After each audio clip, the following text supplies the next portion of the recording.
G'day, Professor Joseph Drew. I know it's been a while since I've talked to you guys, but I got a new computer for a new job at a new university I'm about to go to. Tell you more about that later. And I've technically challenged. It took me a while to get the camera to work, and as you can see, it's still not ideal. I don't have my nice farm background from my farm here at Moonby. But never mind, I'm here to talk to you about the Boundaries Commission review in New South Wales. Extremely important. I wish a lot more people knew about it. It's still got a few days left if you wanted to put in a submission for the review. And I'd love it if you're watching this video, if you could circulate it to other people so that we get more submissions. So what's happened? The former local government minister, National Party's member, ordered a review into the Boundaries Commission when she got reports from them on the de-amalgamation proposals at Snowy Valley and Cootamundra-Gundagai. Now, I think there should have been a review into the Boundaries Commission back in 2016 because clearly they didn't have the skills and the capacity to do the job as outlined in the legislation, because we ended up with horrible outcomes for lots and lots of people. But it's good that the current minister, has pursued this review, and I've got a lot of faith that she will see the sense in a lot of the submissions and make significant changes so that we never have the kind of disasters that we've had in New South Wales from 2016 onwards ever again. It is simply not good enough for public policy to destroy people's lives. And that's what it's done. The evidence to the Boundaries Commission in Gundagai of staff members saying every time they had to drive to Cootamundra, they just wanted to drive their car into a tree.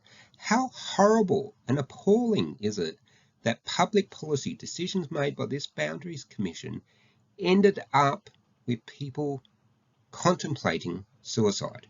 That is just appalling. It's an indictment on our democracy and an indictment on the Boundaries Commission and the whole process. So it's well and truly necessary. It's very welcome. As I've showed you, there's two of the papers up here on the screen, the background.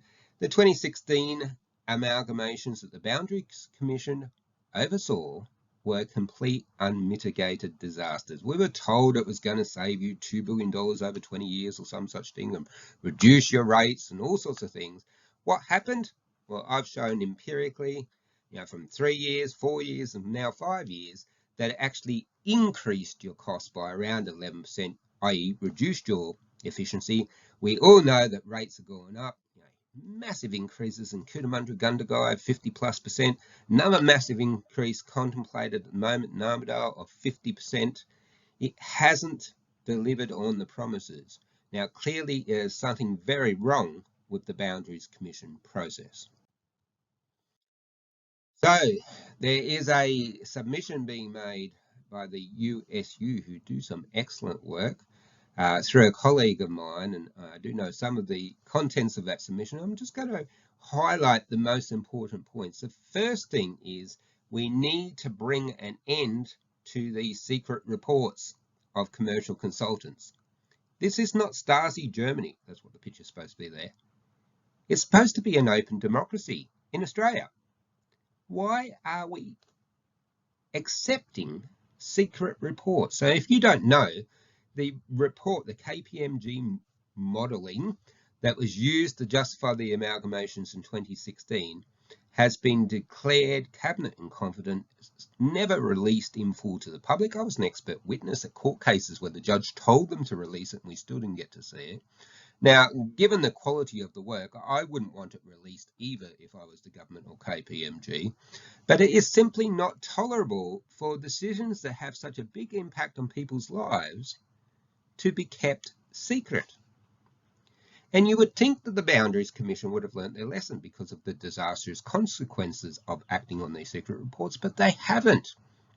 In Snowy Valleys, in Cootamundra-Gundagai, when they were looking at the de-amalgamation proposals, they went and commissioned work from Deloitte. Now, I wouldn't do that for starters, given their checkered record in the area of local government. But if you're going to do it, the least you could do is make that report public in full. What did we get instead? We got heavily redacted versions of it. More secret reports. And reading the heavily redacted versions, it's quite clear that the reports weren't up to snuff, which is why they were heavily redacted and why no one will release them in full, because people like me would criticise them. But we've got to bring an end to this. This isn't Stasi Germany. This is Australia. And we need suitably skilled and independent commissioners. Now, a lot of you will know in 2016, most of the legwork were done by these Boundaries Commission delegates. Here's a picture of one of them.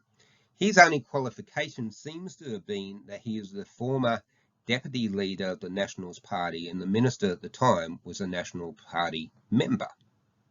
Because he certainly had absolutely no statistical literacy. I used to be a school teacher. I know Year 8 students know more statistics than was demonstrated in his report. There was absolutely absurd claims made, and it is very, very clear that he couldn't tell the difference between guess and giggle commercial consultant work and proper, robust empirical evidence. Now, as some of you that watch my channel will know, I did some work for Gundagai at the time. Unfortunately, all my predictions proved precisely true, almost down to the dollar.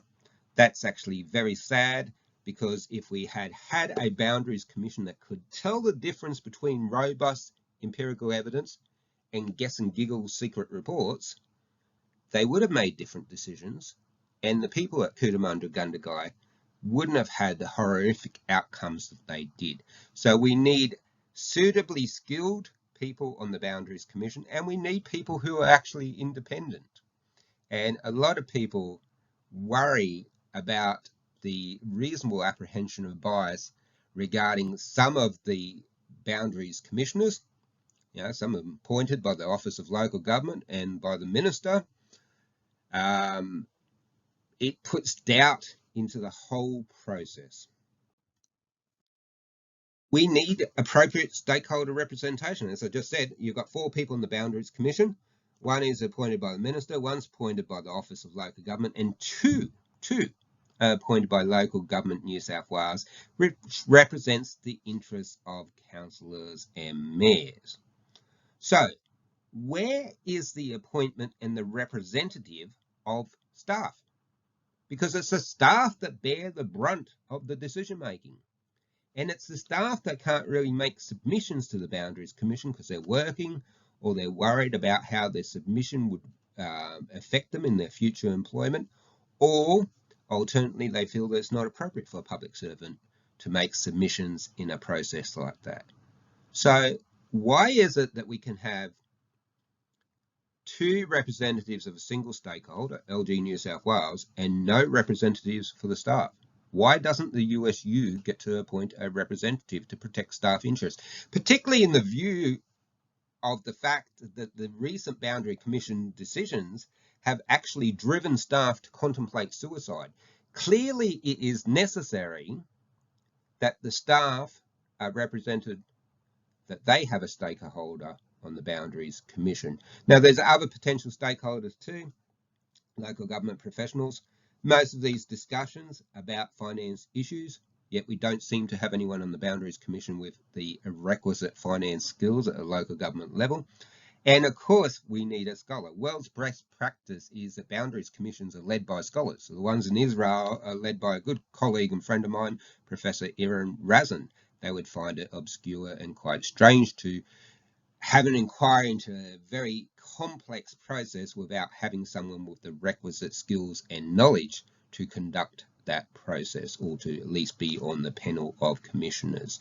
As I said, now the Boundaries Commission couldn't tell the difference between sophisticated evidence, data development analysis, and multiple regression analysis, and guess and giggle spreadsheets by a commercial consulting company. Clearly, they need that sort of scholarly input so they can apprehend the difference between those 2 very different things. Look, I hope this video has been helpful. I hope it's encouraged you to make a submission to the Boundaries Commission. I hope you are incensed by secret reports and people with obvious conflicts of interest and major decisions like this being made without stakeholder representation and public policy that results in such significant harm to the welfare of our community and staff. You should be incensed. This should not be deemed acceptable in a democracy. And I make a plea, direct plea to the Minister of Local Government, please look at these submissions, particularly the submission from the USU, and act on it, and let's get better outcomes for everyone in the state in the future. Thank you very much for your time. Goodbye.